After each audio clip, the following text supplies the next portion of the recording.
No matter what, we come together for the good of our constituents, and I'm proud and honored to lead the People's House of the New York State Legislature.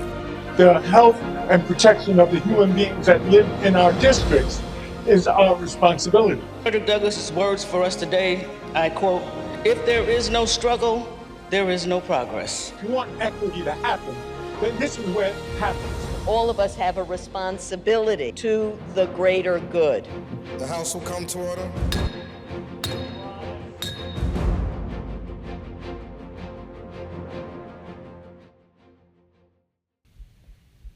Hello everyone, I'm Assemblyman Angelo of Santabarbara, and welcome to a new episode of Assembly Update. I'm very excited to have my guest, Heather Senecal, who's the Director of Learning and Evaluation at the UnitedWay of the Greater Capital Region. Welcome, Heather. Thank you. The UnitedWay is a name that people know, are very familiar with. Certainly up here at the Capitol, we're familiar with UnitedWay and all the good work that it does in our community. And we have crossed paths so often back in my district in Schenectady. So I'm excited to have you on the show to have the audience hear about the good work that you're doing. Let's just start off with, for people that don't know, what is the United Way and what do you do? Yeah, so the United Way is an organization. Our footprint here in the Greater Capital Region is across 9 counties, Schenectady being one of them. And we like to think of ourselves as a convener. So we bring together donors and community organizations and communities to really think about how can we advance well-being on a generational scale. And for us, that means many different things. So, for example, advancing, making positive change, changing the conditions so that all people can thrive and that they have the opportunities that they need for that. Generational, multi-generations. We're looking at, our seniors, our parents. We're looking at kids, and we're thinking about the future too. So today, tomorrow, and 10 years from now, and 20 years from now. And for us, it's a really poignant time because we're going to be celebrating 100 years next year. So we're thinking about not only how can we advance community well-being on a generational scale, but how can we do it so that we're here in 100 more years and that we're still a member of the community, of this community here in the Greater Capital Region. Well, we'll look forward to that 100-year celebration for sure. And you mentioned we mentioned interconnections, like how a lot of things are connected in our community, and United Way is good at bridging those gaps. And we were just at the summer meals kickoff in Schenectady at Jerry Burrell Park. And I know we have some photos we're going to share of that. And we talked about, when school ends, food insecurity is an issue just in general. But we also talked about, particularly kids in school. When school ends, there's a source of meals and nutrition that also ends. And that program has been really significant and important in bridging that gap. Let's talk a little bit about that and why it's so important. And I think we had some stats to share from 2013 since its inception. Yeah, so we've been, the United Way has been a founding member of the Summer Meals Collaborative. Sycamore Collaborative in Schenectady, it was also another founding member. So back in 2013, we got together because we realized that we can actually do more if we're working together. And we really coalesced around summer nutrition for kids when school is out. A lot of the partners in the collaborative were working on summer meal programs, so really making sure that kids who were receiving breakfast and lunch in school had access to the same during the summer months. And this program it's a program supported by USDA, it's implemented locally by state ed, but really for us in our community, it's community-based organizations that are making this work possible. So it's the Sycamore Collaboratives out there, it's the captains, it's the Albany Housing Authorities, it's the Boys and Girls Clubs. It's those organizations that are making it possible for kids to have tasty and delicious and nutritious meals during the summer. And the reason why it's so important is we know that, if kids don't have consistent access to nutrition, then, all the great things that are happening, their brains, their bodies, their spirits, they're not developing, and the same rate in which kids who have access to constant nutrition sources. So we know it's incredibly important to kids in our community, and we want to make sure that they have that. But we also want to make sure they have a really fun time during summer. So we also see the summer meals as a great opportunity to bring kids out to play, to have fun, and to do interactive, enriching activities, so that when they show up in school in September, they're ready to go. There's no summer slide. They don't have to catch up because they've had those opportunities all summer long. So it's a multifaceted program, and we often say it's more than a meal, but kids come for the meal and they stay for the fun, and they bring their friends because they're having such a great time. Yeah, and at the launch this year, we shared some stats from 2023, some key milestones that we hit, and we hope to hit some of those milestones this year. Let's talk a little bit about how the program has been so successful. And I know that some of the speakers talked about when it started out, it was just peanut butter and jelly sandwiches, and it's advanced to what it is today, and it's because of a lot of the partners, and I know we're going to flash this up as well, a lot of the partners that we see here. I do want to thank all of them as well for being a part of this. But let's talk about some of those milestones and where we're heading with the program. Yeah, so we were really proud last summer. We hit 2.16 million meals across all the collaborative partners, which is tremendously important for us, that we're able to reach all those kids summer over summer, and we're able to serve all those meals. But we also don't think about our success just in terms of meals. So while we're incredibly happy about that we can do this, we're also very excited to last summer that we had over 60% of our meal sites had activities. And we know that, again, kids are coming because they're having fun. And if we have something fun for them to do, they'll keep coming back. And so we're incredibly excited that last summer we had 60%, and this summer we're hoping for even more. And part of that work has been bringing in partners that concentrate solely on the activities. So, that's the Create Community Studios, right? That come in and they have art projects, and they have things that kids can do all year long.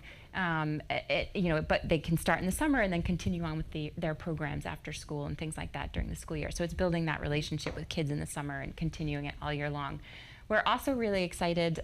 This will be our third summer of research partnership, and so we're not trying to prove that summer meals are good. That's been proven. There's a ton of evidence out there. What we're trying to understand is how summer meals contribute to positive childhood development.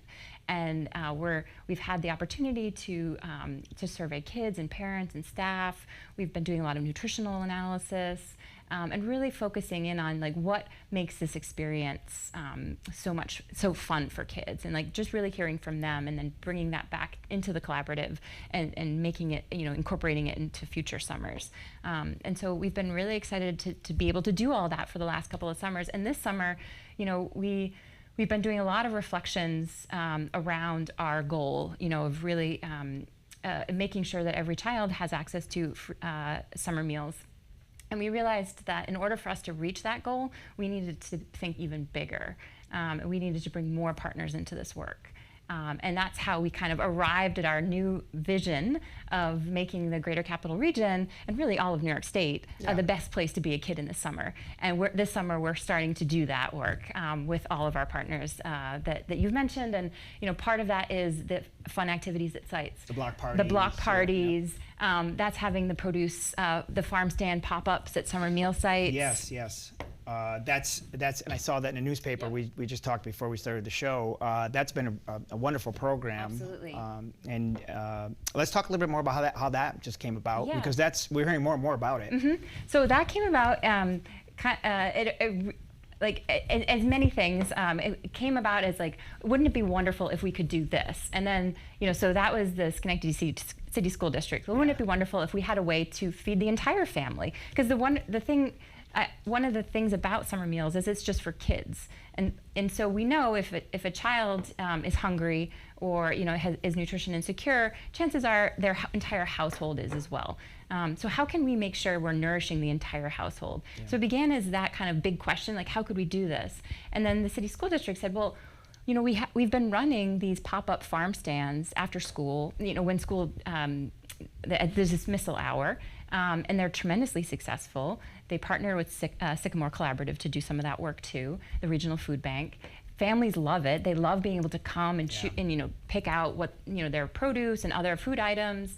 And so what if we did that during the summer? How could we make that work? And so the school district really thought, how can they participate in this work, and how can they build that into summer meals? So all of the pop-ups, or the farm stand pop-ups, are anchored at summer meal sites. So it's a great way for the community to learn about their local summer meal site, and also, come out and get some fresh and delicious produce. A lot of the produce is local too. I mean, the school farms are whatever they harvest is going into the pop-ups.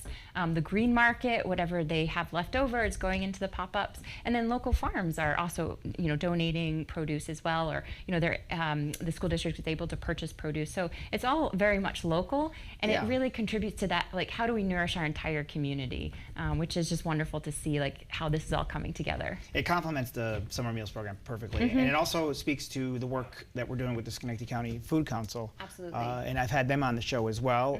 Actually, I probably have to have them back because, and I see you at the meetings, and we've advanced quite a long way in about a year or so. We are just about out of time, but I do want to mention we are going to put up the contact information and website and places that people can get more information. I do want to mention the summer EBT program. Yes. If we could just touch on that for the audience at home. Yeah, so the summer EBT is a tremendous opportunity. If we think about summer meals as like three different, a three-legged stool, you've got the traditional summer meals program. You come, you eat at the site, you have fun. Then there's rural summer meals, so rural non-congregate. It's home delivery and grab and go. And then there's summer EBT. And summer EBT it's $120 nutrition benefit per child for the summer. And basically, you can use it like you would your SNAP benefits.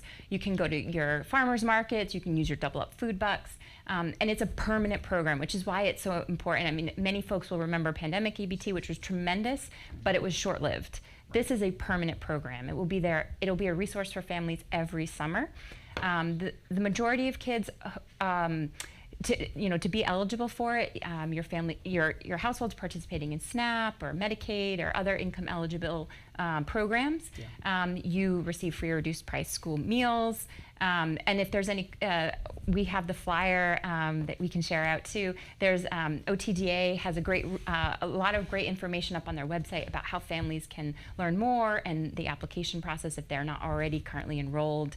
But it's a tremendous program, and we're telling. And the big, I guess, message for families, you can participate in summer EBT and summer meals. You don't have to choose which one. And we hope to see you at summer meals. And if you have any questions about summer EBT, happy to have those conversations. Yeah, and we'll put up that information. We'll put it up on the screen, and we'll talk about where people can contact. And I'm sure there'll be a lot of questions. We've got a lot of information in a short period of time here. You also have the schedule for the summer meal block parties this year. So those sites are across Schenectady County. How many sites? I think we had like 16 sites? Yeah, there's 16 sites. And the block parties, we chose them at community, like parks and things like that. So easy places for people to congregate, and space for kids to play. And so we're trying to move around the city to make sure we're hitting all the neighborhoods, and we'll be. It starts next week, and we'll go right until the end of August before school starts. So the last couple will focus on like the back to school themes. We'll have great activities for kids and a lot of community resources. So for example, the Cornell Cooperative Extension will be there. The county health department will be there. There's a lot of different resources for families, and we want to make sure that they're aware of them and they can participate.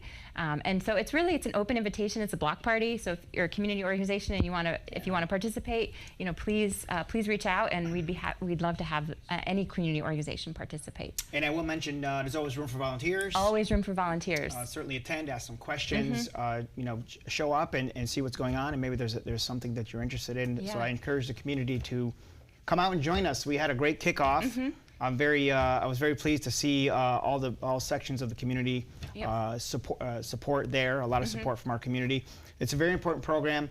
If you want to volunteer or find some other way to support it, just visit the website or any other contact information we'll put up on the screen. I want to thank you for sharing some of the work that you're doing with the UnitedWay of the Greater Crapper region. And we talked about my district, but it's much bigger than that. It serves, that's the part that I'm directly involved with. There's so much more that you guys do, and I really want to thank you for being on the show and sharing some of that. And we hope to see you out in the community again real soon. Absolutely. Thank you again for this invitation. Thanks for coming in, and join us again here on Assembly Update. We are going to have some new episodes coming up starting today and throughout the year. So look for my next guest coming up next week. Thanks for joining us.